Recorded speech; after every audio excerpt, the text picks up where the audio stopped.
Primeiro tema importante, que veja que coisa, cai 16 vezes mais na banca quadrix que nas outras provas de São Paulo. Ano passado a gente chamou a atenção e caiu na prova. Se aparecer um indivíduo com edema localizado no tronco superior, turgência jugular, pletora facial, sintomas respiratórios variados, isso não é insuficiência cardíaca, isso não é tamponamento cardíaco, edema localizado, atenção com a síndrome de compressão de veia cava superior. Cai muito na banca quadrix, não me pergunte por quê, mas despenca. Pontos importantes para serem lembrados desde agora. A principal etiologia de síndrome de compressão da veia cava é neoplásica, então assusta mesmo. E diante da possibilidade de tumor, o mais provável é se tratar de câncer de pulmão, principalmente o carcinoma de células pequenas. Obviamente, se o indivíduo for não tabagista e jovem, a gente considera a possibilidade de linfoma. O ponto é que, geralmente, a gente vai precisar biopsiar para definir a etiologia e escolher o melhor tratamento. Sendo neoplasia, geralmente é fase avançada e a gente pode considerar suporte paliativo. Essa é a ideia. Boa, hein? Um minutinho, de boa. Viu só, Sinara? Tá só na espreita aí, né? Para ver se vai me alfinetar depois. Enfim, esse é um tema. Síndrome de compressão de veia cava, mensagens valiosas. Outro tema importante, peraí, que tu tá olhando para rodar o cronômetro, eu nem comecei ainda. Outro tema importante que cai muito mais na banca quadrix que nas outras provas de São Paulo é síndrome torácica aguda. Síndrome torácica aguda como complicação da anemia falciforme. A anemia cai muito pouco na quadrix, viu? Mas a anemia falciforme despenca.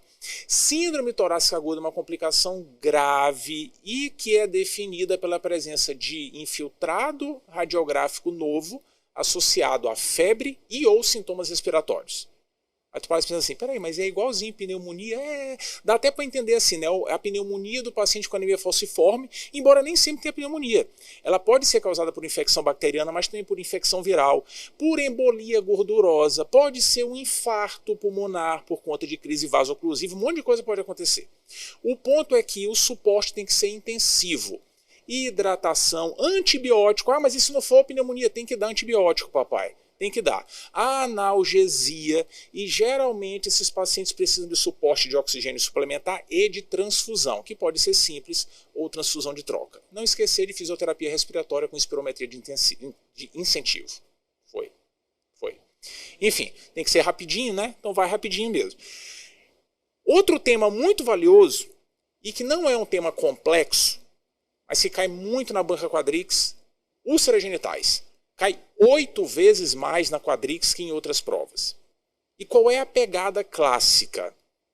Jeitão das grandes etiologias de úlceras genitais. É contraste de sífilis com cancro mole, com herpes, com donovanose, enfim, é isso que a prova gosta. E aí tem que lembrar as grandes características. Sífilis, cancro duro, uma úlcera bonitinha, bobalhada, indolor, sem secreção. Se tiver uma secreção serosa, geralmente tem pouca inflamação, né? Quando tem gânglio envolvido é um gânglio muito discreto e geralmente a úlcera vai embora e não deixa nem cicatriz. Diferente do cancro mole, que é uma lesão extremamente dolorosa, com fundo necrótico, secreção com odor fétido e muitas vezes com infartamento ganglionar. Um gânglio que pode fistulizar, diferente do linfogranuloma, que geralmente a úlcera passa batido e o que a gente observa que chama muita atenção é o infartamento ganglionar múltiplo.